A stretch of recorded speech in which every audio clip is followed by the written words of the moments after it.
Morning. So, meron tayo pe-present dito bago natin ipadala sa ating pick up tayo ng AP Cargo. Dito na si MJ.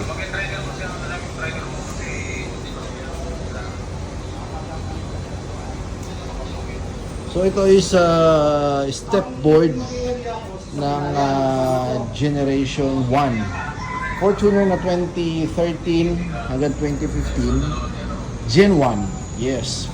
Manual, matic, 4x4 or 4x2. Fit po ito.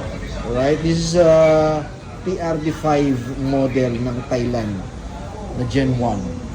Yun na medyo kakaiba lang at baka ma-confuse kayo dun sa mga Generation 1 Fortuner natin.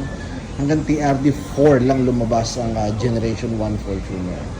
Okay, so sa Thailand hindi na hinto. Nagkaroon pa sila ng TRD5, which is isa ito sa mga accessory or in-upgrade ng Generation 1 TRD5. So, nandito sa page natin yung ibang detalye ng piyesa ng TRD5 ng Thailand na front bumper kit, left and right, at grill meron tayo dyan available. Okay, so pakita ko muna sa inyo. Ito yung part number, katunayan ng original ito.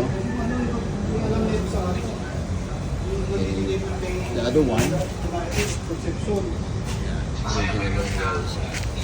Then may kasama siyang manual and yung badge niya na TRD Sportivo na pinidikit dito pag na body paint na.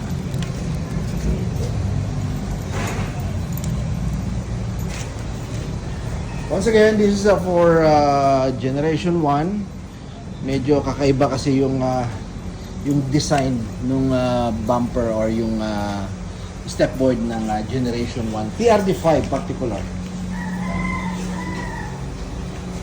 So, ang presyo nito is 25,000 yata, left and right na. Original yan guys, original.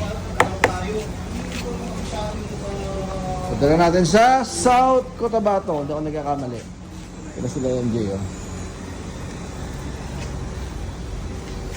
Thank you guys for watching. Follow out TRD Parts.